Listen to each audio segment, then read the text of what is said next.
Let's do it.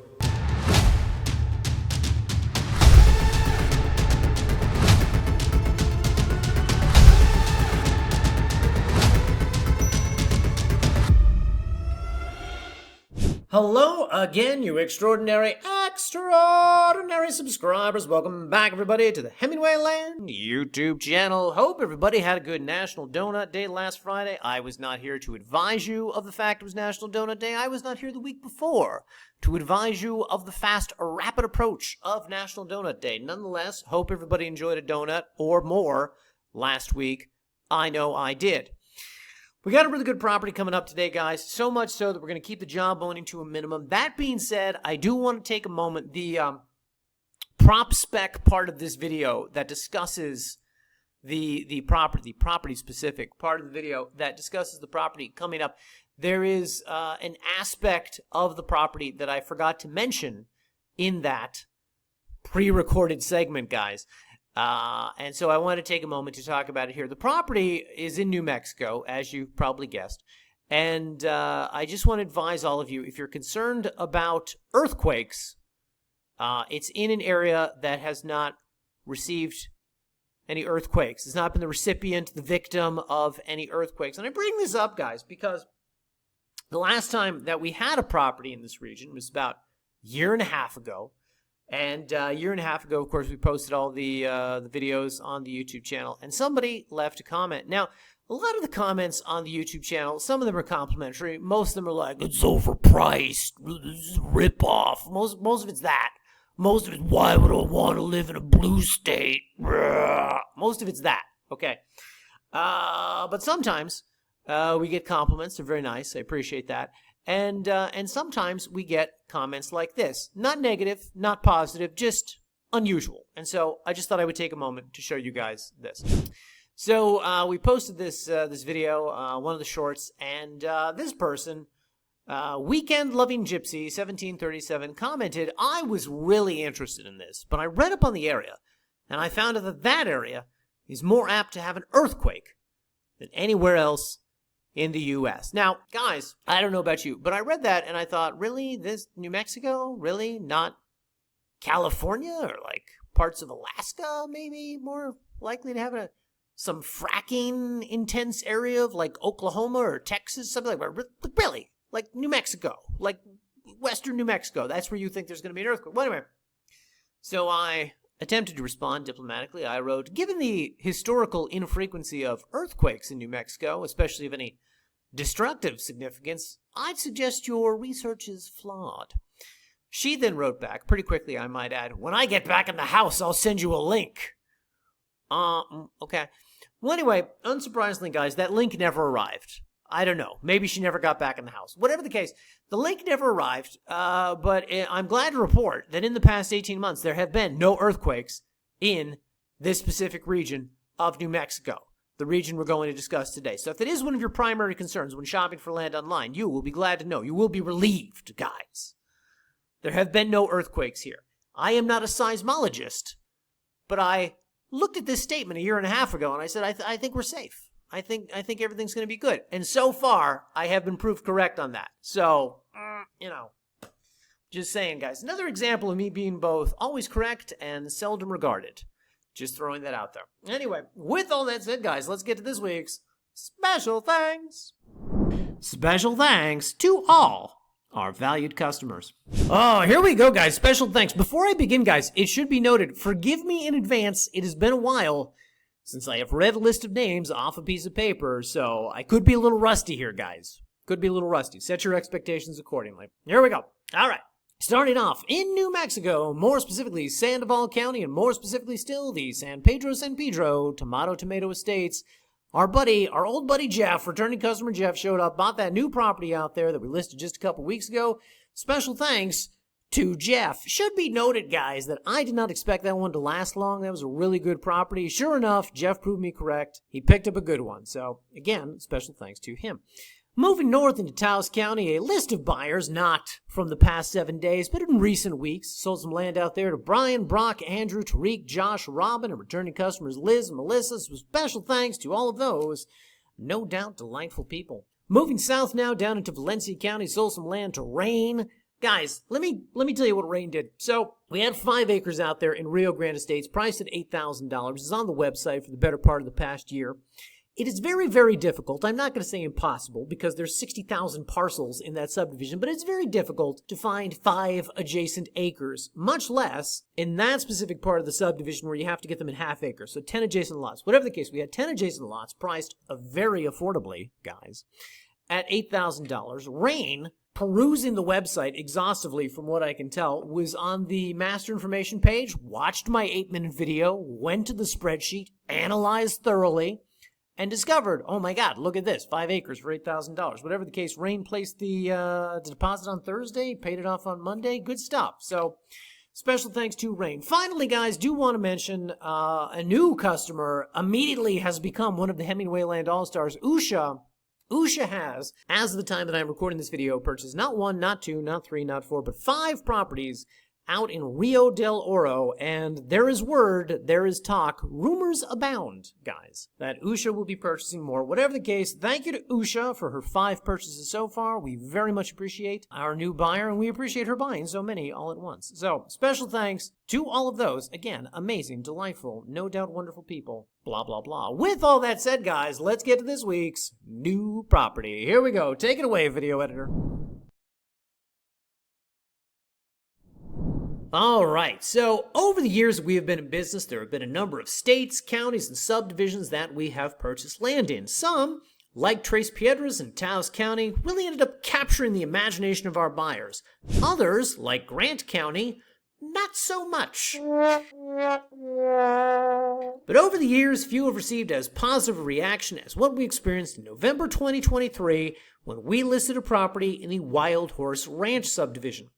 Located in the forested hill country of western New Mexico's Catron County, this one immediately sparked the interest of a lot of people because of its large acreage, remote but beautiful setting, presence of utilities, and its proximity to the Cibola National Forest, of which the subdivision backs up to. Point being, it was an excellent property for hunters, and because of that, we got a ton of calls and emails. The video is one of the most watched on the channel. It was shared with a lot of people.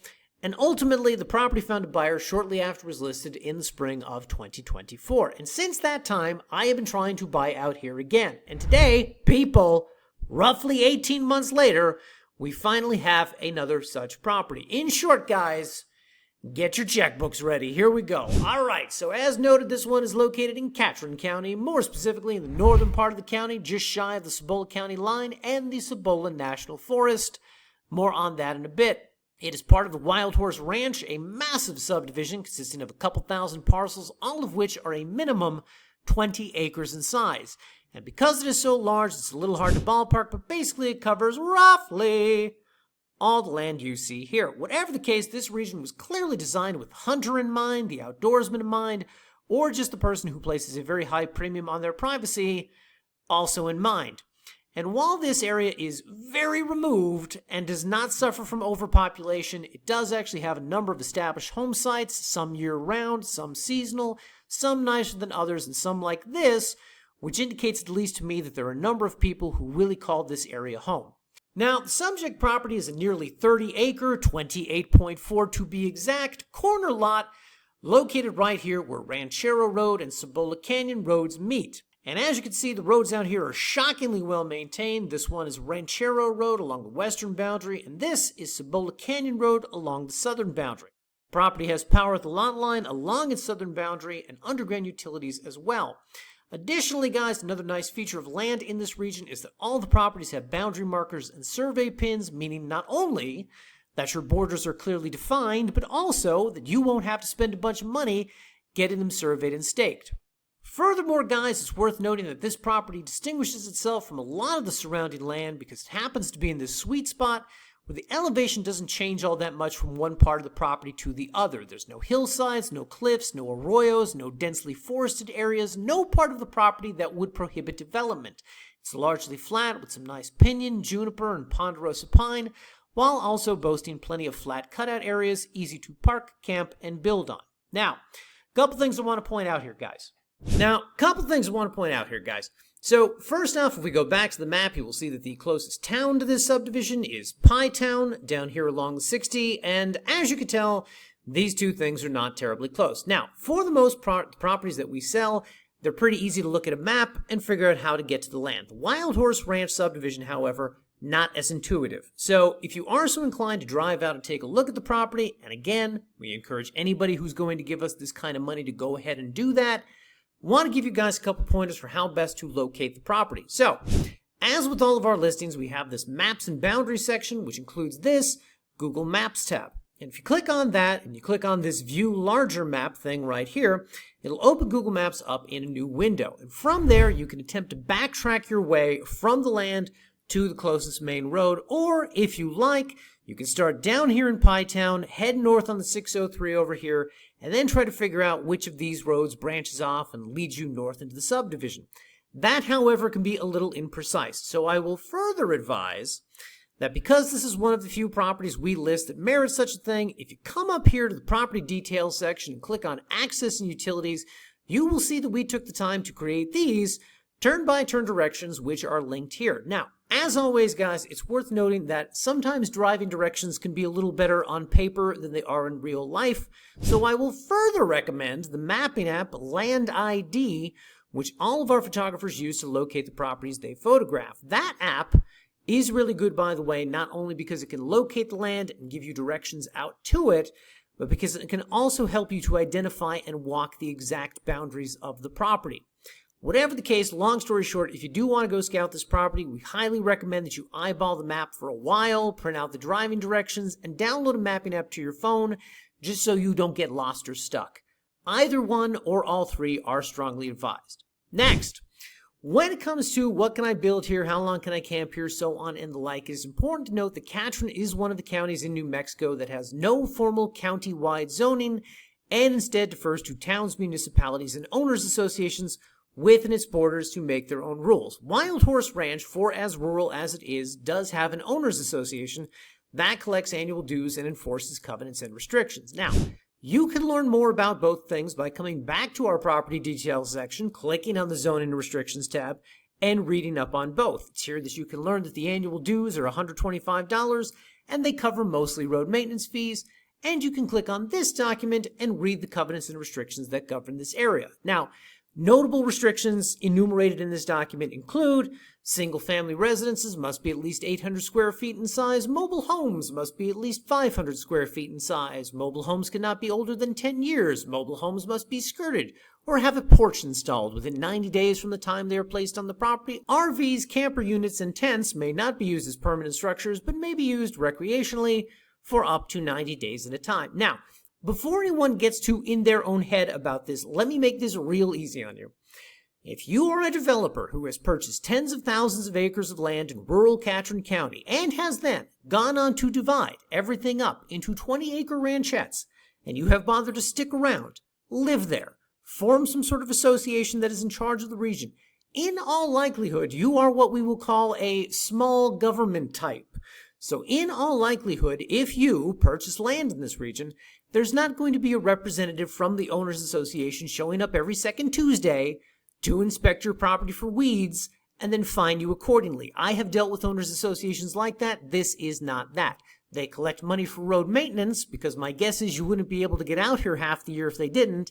And for the record, it looks like they do a good job maintaining these roads. So money well spent. Now, if, however, you are one of the many people who calls our offices on a regular basis and says, I don't want anyone to tell me what I can and cannot do with my land, and you want to check me on this and size them up for yourself, you will be glad to know, check this out, people, that we have included this helpful link to their website where you can reach out and direct whatever questions you have about land use and acceptable structures and whatever questions you might have in general about life in Wild Horse Ranch. Next, if we go back to the drone photos here, you'll see there's this one thing I want to point out about the land. So the highlighted part here is, of course, the subject property. As noted, it has road access along Ranchero over here and Cibola Canyon over here. There is, however, this third trail, this cutout, that crisscrosses the land from the southwest to the northeast. And that's the thing I want to discuss. So this road is what we call not a legal road. And this is the kind of thing you will see in regions like this. Someone lives out here, most of the neighboring properties are not developed, and thus that person has a sort of free rein to do whatever they like because none of the neighboring landowners are there to object. So at some point, somewhere along the way, they say to themselves, I don't feel like driving all the way around this property. I know, I'll just drive through it. And that is what they do for weeks and months and years until you see a cutout that begins to look like a real road. So I just want to make clear to anyone looking at this property as a potential purchase, this is not a legal road. If you buy this property, you have the right to fence this off, you have the right to prohibit access to it, you have the right to tell people, drive around, okay? Finally, guys, let's not bury the headline. This property is ideal. Nay, this property was created with hunters in mind, whether that be as a permanent home site or for seasonal use a la a hunting cabin. And of course, we say this, guys, not only because it is located so close to the over 300,000 acres that comprise the Cibola National Forest, but because it and all of Wild Horse Ranch are located in Game Management Unit 13, an area known for its trophy-sized bull elk and mule deer. Additionally, guys, this property sits within close proximity to large tracts of Bureau of Land Management public lands that can be accessed for hunting, hiking, and horseback riding, as well as off-road adventures and, no doubt, picnics. Picnics, guys.